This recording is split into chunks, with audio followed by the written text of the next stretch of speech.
Hawali, à présent, l'invité dans ce journal, nous recevons Souleymane Gueye, membre de la plateforme Diamaguène, troisième mandat. M. Gueye nous dira donc en quoi une troisième candidature du président Macky Sall menace la cohésion sociale.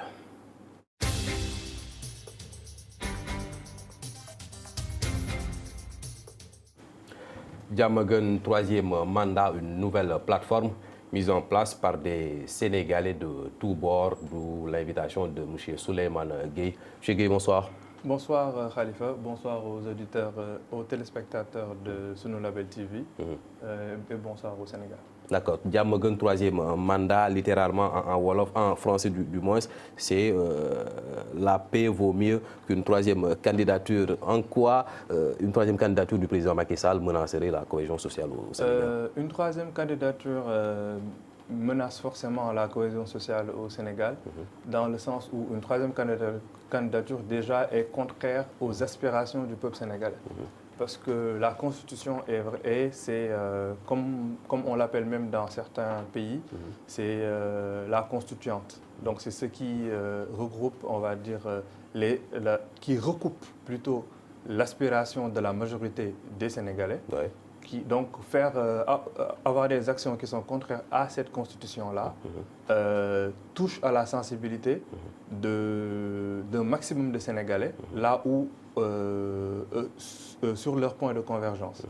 Et on a vu ce qui s'est passé justement en 2011-2012 avec le président Wade quand il a voulu avoir un troisième mandat. Exactement. On a eu 11 ticket à 12 présidentiel. morts, oui, et le ticket présidentiel même après sur la question du troisième mandat, parce que ça a commencé par le ticket présidentiel qui a été arrêté le 23 et le 24 juin. Exactement. Mais on va dire, les affrontements ont continué jusqu'en janvier, février, parce que c'est le 31 janvier 2012 que Mamadou Diop a été tué. Mais là, on ne parlait plus du ticket présidentiel, on parlait que de la question du troisième mandat. Exactement. Et c'est pour même éviter ce contexte-là que Diamaguène troisième mandat s'est positionné pour dire qu'en 2023-2024, nous voulons zéro mort, zéro blessé, zéro dégâts matériels. Parce qu'on a vu ce qui s'est passé en 2011 et on a vu ce qui s'est passé en mars 2021 aussi. Exactement. Alors, la classe politique, c'est l'opposition et le pouvoir. Vous êtes de la société civile. Comment est-ce que vous allez œuvrer pour maintenir la paix et la cohésion sociale au Sénégal? Là, pour le moment, c'est une initiative d'organisation de la société civile qui, clairement, on a pris une première posture. Là, on y va, on va dire, un peu crescendo. La première posture qu'on a eue, c'était le 27 octobre. On a fait une lettre ouverte au président Macky Sall pour s'adresser au président en lui disant que, Monsieur le Président, vous êtes le garant des institutions et le garant de la stabilité de ce pays-là. Ne répondez pas aux appels incessants des personnes autour de vous qui vous poussent à faire un troisième mandat qui serait déjà vous renier ce que vous avez dit en 2015, 2016, 2018, 2019, même à la veille des élections 2019, dans son livre Le Sénégal au cœur. Donc, on l'a appelé à respecter sa parole du fait de l'image du président et du modèle qu'il est pour la jeunesse sénégalaise, et surtout pour éviter l'instabilité. On a vu qu'après ça, on n'a pas eu de retour du président. Le président ne s'est même pas prononcé sur le sujet, mais que son camp a commencé à faire des investitures. Donc, c'est vraiment... Et là, on dit que le président ne s'est pas prononcé, mais il faut prendre en compte que le président est aussi le chef du parti. Donc, aujourd'hui, le président est aussi chef de parti et on sait comment fonctionnent les partis au Sénégal. Les partis au Sénégal sont à peu près, pour la plupart, l'APR aussi, des propriétés privées. Ce que veut le chef de parti, c'est ce qu'il y a dans le parti. Donc, quand on voit que dans son parti, il commence à avoir des investitures pour 2024, et que le président n'a rien fait contre ces investitures, on prend le parallèle avec le président Issoufou au Niger. Quand il ne voulait pas faire un troisième mandat, il l'a précisé. Et quand des Nigériens de son parti se sont mobilisés à commencer à faire des investitures, il les a attaqués en justice. Donc aujourd'hui, le président n'a rien fait pour arrêter ces gens-là. On dit pour le moment, le silence du président est plus dans un silence de oui. Il dit mot constant. Exactement, merci beaucoup. Qui ne dit mot constant. Donc là, c'est pour ça qu'on est allé à un autre niveau. Là, pour mardi dernier, qui était l'occasion de la commémoration des 11 ans des décès de Mamadou Diop, on en a profité pour rappeler ce qui s'est passé en 2011, pour rappeler ce qu'il y a eu comme mort. Il y a Mamadou Diop et Bassirou Faye, je pense qu'il n'était pas Bassirou. Mamadou Diop et... Mamadou Diop, c'est Balla Gaye qui, les anniversaires coïncident, qui avait été tué à l'université Cheikh Anta Diop de Dakar. Mais justement, il y avait 11 morts, 11 à 12 morts suivant les thèses en 2011, 2012. Donc on a dit clairement, on a mis en place une pétition. Comme le président n'a pas voulu écouter la plateforme qu'on avait, d'élargir la plateforme à tous les Sénégalais. Et on a lancé une pétition qui a un objectif d'avoir 3 millions de signataires. Maintenant, est-ce que ce n'est pas l'appellation de votre plateforme qui pose déjà problème? Quand vous dites Diamaguène, troisième mandat, vous avez déjà pris position, vous refusez au président Macky Sall son droit, son droit de déclarer sa candidature à l'élection présidentielle. Finalement, est-ce que vous n'êtes pas comme l'opposition qui rejette déjà cette troisième candidature? Est-ce qu'il vous appartient, vous, en tant qu'organisation de la société civile, déjà de dire qu'il n'y a pas possibilité de faire une troisième candidature? On ne parle pas encore de mandat. Justement, si prise de position il y a, nous prenons clairement position. Moi, je ne parle même pas de troisième candidature, parce qu'on a vu des gens se sont présentés, Idrissa s'est présenté 3 fois aux élections présidentielles, après avoir 7 fois. C'est la candidature pour un troisième mandat. Il faut dire les choses qui sont. C'est vraiment la candidature pour un troisième mandat que nous combattons, parce que nous sommes pour la paix et la vérité. La paix, dans le sens où on sait que tous les ingrédients sont là pour qu'une candidature, pour un troisième mandat soit source de déstabilisation sociale dans ce pays. Parce qu'on a vu ce qui s'est passé dans les événements de... En fait, on a les ingrédients de 2021 et les ingrédients de 2011 et la jeunesse de 2021. Et vous pensez que la responsabilité incombe au président Macky Sall? Macky Sall, c'est quand même 58% du suffrage des Sénégalais en 2019. Est-ce que c'est entièrement de sa responsabilité s'il y a conflit avec cette... Justement, en fait, clairement, sa position sur la position aujourd'hui, la position sur le troisième mandat va nous ramener tous les ingrédients de 2011. Et les ingrédients de 2011, combinés à la jeunesse de mars 2021, c'est clairement le chaos. Ça, je pense que tous les Sénégalais actuellement savent qu'en 2023, si aujourd'hui on a le peuple de mars 2021, si on le combine avec une volonté comme en 2011, clairement on sera dans une situation d'instabilité. L'autre posture sur laquelle on est avec justement l'autre position, c'est la position de la vérité. Le Sénégal a dépassé le cap historique de la question des mandats. C'est aujourd'hui le Sénégal est le premier pays en Afrique qui a combattu la limitation des mandats. Quand le Sénégal combattait Abdoulaye Wade en 2011, que ce soit en Guinée, en Côte d'Ivoire, au Niger, qu'on prend maintenant comme exemple, ces pays-là n'étaient pas encore à ce niveau-là. Donc pour nous, le mouvement M23. Exactement. Pour nous, actuellement, cette question doit être évacuée. La question de la limitation des mandats a été réglée en 2011-2012. On ne va pas accepter de revenir 10 ans en arrière et d'être sur les mêmes conditions, qu'il y ait une dizaine de morts ou plus en 2011-2012, juste parce qu'il y a un petit groupe qui veut garder ses intérêts qui sont contraires à la vérité et contraires à la paix. C'est pas un jugement de valeur que vous faites. Est-ce qu'il n'appartient pas aussi au Conseil constitutionnel, vous évoquez la Constitution, est-ce qu'il n'appartient pas au Conseil constitutionnel de déclarer recevable ou pas cette candidature de Macky Sall? Il n'y a même pas à aller jusqu'à ce niveau-là. Parce que clairement, ceux aujourd'hui qui veulent peut-être pousser cette candidature-là ont déjà défendu cette thèse-là. De 2012 à 2019, pendant 7 ans, ils ont défendu cette thèse-là avec des arguments. Le président Macky Sall est revenu au moins 5 à 6 fois sur ce sujet-là. Et les événements peut-être charnières, c'est quand il parlait de sa très belle démonstration mathématique où il parlait de la prière de Tabaski. Ça reste encore dans la mémoire des Sénégalais. Donc en fait, aujourd'hui, quand on parle même de troisième mandat, on ne ramène pas un nouveau sujet. On rappelle juste aux Sénégalais. En fait, actuellement, le Diamaguène troisième mandat est plus dans une posture de rappel pour leur dire, rappelez-vous de tout ce qu'on a déjà réglé. Il faut signer la pétition pour éviter qu'on rétrograde de 10 ans Parce qu'on a réglé cette question en 2012, le président l'a consolidé, lui et son législateur à l'époque, Ismaïla Madior Fall, pour le référendum de 2016, ont bien précisé qu'aujourd'hui, c'est ce que je dis très souvent, quand on parle de référendum de 2016, il y avait 15 points. Mais même la campagne qui a été faite, elle était axée juste sur la question du mandat. Aujourd'hui, on va dire la moitié des Sénégalais ne se rappellent plus des 14 autres points. C'est la question du mandat qui était la question essentielle. Un partisan du président Macky Sall, de l'autre côté, vous aurez répondu, on parlait de quinquennat, pas du septennat du président Macky Sall, en fait, qui selon eux n'est pas comptabilisé dans le nombre de mandats. On peut juridiquement, vous avez discuté au sein de la plateforme, quel est le... Non, finalement... En fait, juridiquement, la question juridique, on va dire, elle est facile à évacuer. Et c'est un débat dans lequel, pour moi, aujourd'hui, les gens veulent nous amener parce qu'ils n'ont plus d'arguments. Parce qu'aujourd'hui, le premier point, c'est la question morale. La question morale, le gouvernement n'a plus d'arguments dessus.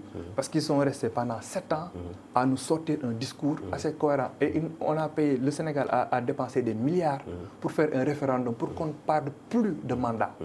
Donc aujourd'hui, revenir sur sa parole, comme cette question morale-là n'est plus d'actualité, ils essaient de nous ramener sur des questions juridiques qui aujourd'hui, juridiquement aussi, cette question ne tient pas. Parce que la question de la constitution sur laquelle on est, c'est la constitution de 2001. Ce ne serait certainement pas l'avis des partisans du président Macky Sall, mais on va évoluer du moins. Vous avez écrit une lettre ouverte au président Macky Sall, il n'y a pas eu de réponse. Est-ce que vous avez essayé du côté de l'opposition pour voir aussi quelles sont les activités à mener pour maintenir la cohésion? Là, actuellement, le deuxième niveau sur lequel on a été, c'est vraiment de faire une pétition. Le 31, c'était, au-delà de l'hommage à Mamadou Diop, c'était un appel à toutes les forces vives de la nation pour venir et se positionner contre le troisième mandat. Là, actuellement, on fait une pétition. Aujourd'hui, quand on fait une pétition avec un premier objectif même de 3 millions de signatures, c'est qu'on n'exclut personne. Et là, aujourd'hui, on a déjà commencé à rencontrer les organisations syndicales, on a commencé à rencontrer les organisations religieuses et coutumières, parce que nous sommes allés voir le Khalife général de Mourides, nous allons voir le Khalife général de Thiénaba, le Khalife général de Niassène dans les semaines à venir.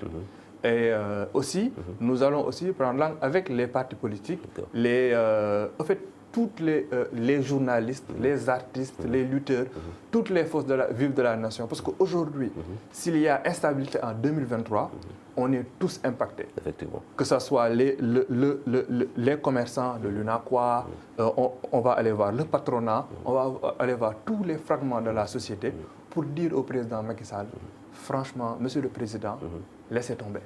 Nous, on veut avoir une année 2023 tranquille. Alors, on va rester sur la pétition que vous avez annoncée tout à l'heure.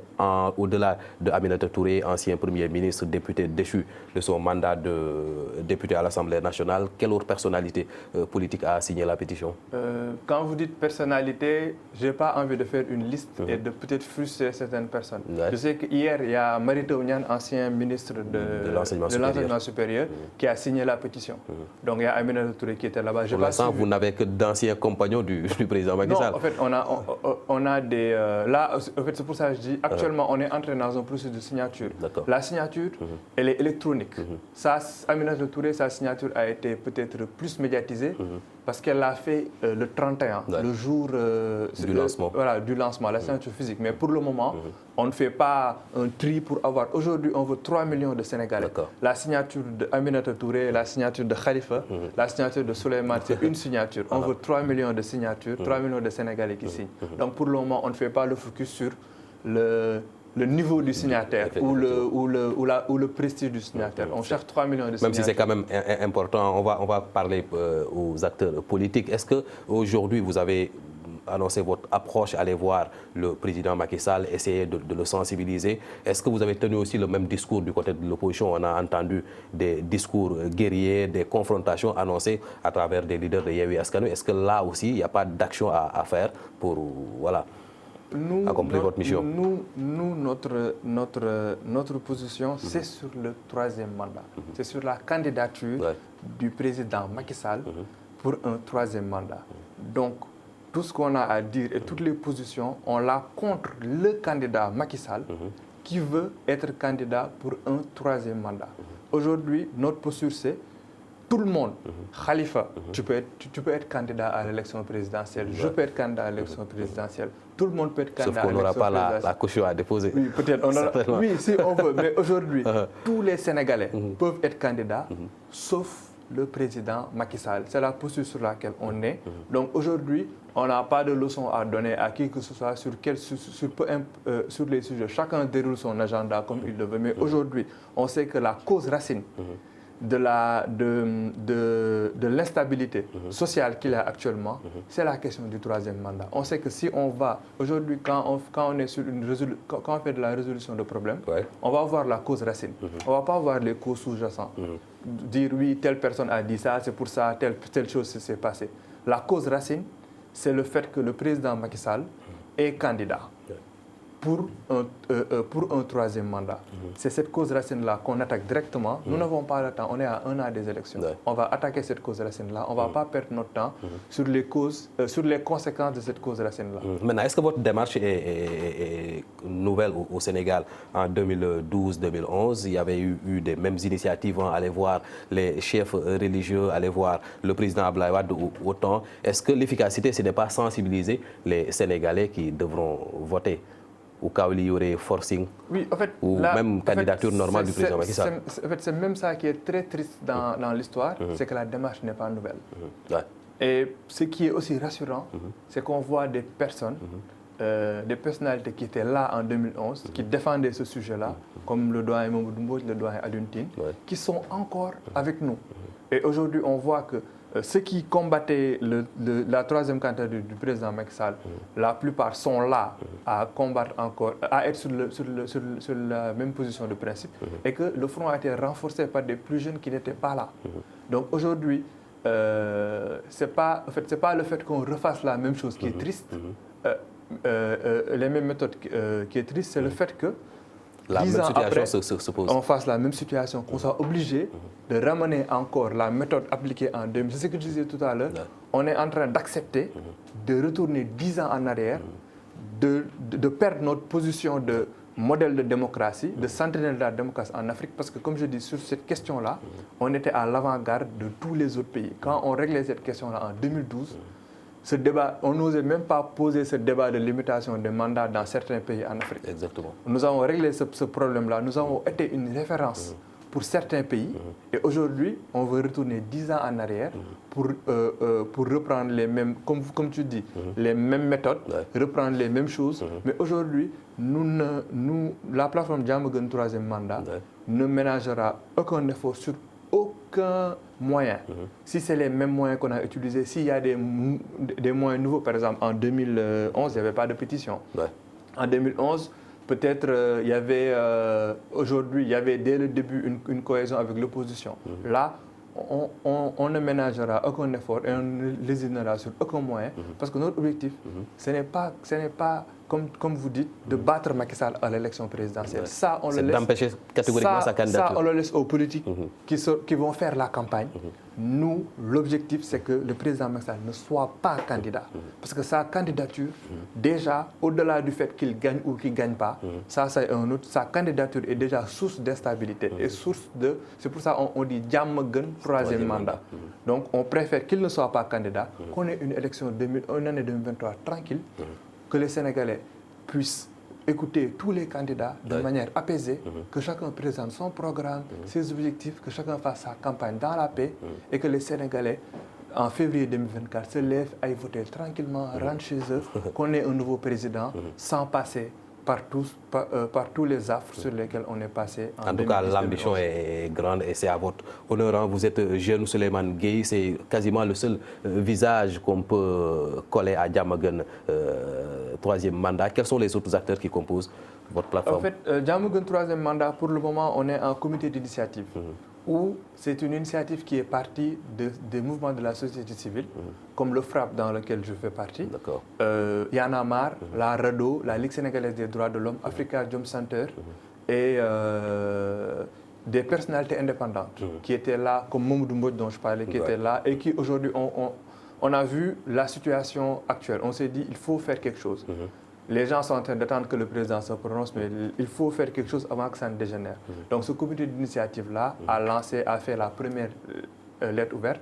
Et là, aujourd'hui, depuis le 31, on appelle à l'ouverture générale pour tous les Sénégalais, parce que l'idée c'était d'avoir un comité d'initiative, parce que c'est une question sérieuse. Donc on voulait partir sur un comité restreint pour mettre les bases et faire une ouverture vers tous les Sénégalais. Là, actuellement, on va dire, le visage de Diamaguène troisième mandat, c'est toi, c'est moi, c'est tous les Sénégalais qui nous regardent. Parce qu'aujourd'hui, je ne pense pas qu'il y ait un Sénégalais qui soit contre la paix au Sénégal. Et qu'il y ait un Sénégalais, peu importe, même ceux qui ne sont pas intéressés par les activités politiques, la mère de famille qui est chez elle, le patron, le chef d'entreprise qui déroule ses activités, tous les Sénégalais... Souhaiter la paix et la stabilité du Sénégal, en 2023, aussi dire parce que... être contre une troisième candidature du président Macky Sall. Mais on va terminer, il nous reste juste 3 minutes. Vous l'avez dit, vous êtes aussi membre de la plateforme Frappe France Dégage. Comment est-ce que vous avez vécu récemment la visite de Marine Le Pen au Sénégal? Cette visite-là, je pense qu'on a même fait un communiqué dessus. On trouve, bon... Ça, bizarrement, on est arrivé à un niveau, pour nous, le Frappe, certaines postures du président Macky Sall, au début nous étonnaient, mais maintenant ça ne nous étonne même plus. On ne peut pas comprendre que le président du Sénégal puisse accueillir une dame comme celle-ci, qui est clairement radical contre l'Afrique. Raciste affirmé, je le dis ici, raciste affirmé, et c'est une famille raciste affirmé de père en fille et pourtant, en fille. Son discours a évolué récemment. Oui, justement, en fait, aujourd'hui, Marine Le Pen veut se refaire une santé. Ce qu'elle a fait en France pour réussir à passer de 1 à 2% jusqu'à 24-25% pour faire comme si elle se souciait des préoccupations des Français. Parce qu'au début, le discours était complètement raciste et contre les migrants. Quand elle a vu qu'il y avait un peu de vide en France, elle a commencé à être sensible aux travailleurs, aux ouvriers, aux acteurs de la santé. Pour se refaire ils ont même changé leur coalition en l'appelant coalition bleu marine pour rompre avec le Front National. Et c'est cette image-là qu'elle veut continuer à l'international. Et c'est très triste que notre président l'être dans cette démarche de dédiabolisation-là. Aujourd'hui, quelle est la prochaine étape? C'est aussi de la diplomatie. On va Marine Le Pen, c'est la candidate qui est arrivée deuxième à l'élection présidentielle de la France. Aujourd'hui, c'est quoi la prochaine étape? C'est de recevoir Meloni, la ministre italienne, aussi clairement fasciste, en plus affichée et marquée que Marine Le Pen. C'est quoi la prochaine étape? Aujourd'hui, quand aujourd'hui, nous, le Frappe, le jour où Marine Le Pen a été reçue, le Frappe, nous, on a été... On termine vite avec ça. Oui, en fait, on a été saisis par 36 Sénégalais qui sont prisonniers à Las Palmas. Et aujourd'hui, ces Sénégalais-là sont prisonniers à Las Palmas et tous les autres nationalités sont sorties. Mais aujourd'hui, l'État du Sénégal ne fait rien pour déjà, ne fait rien pour les Sénégalais.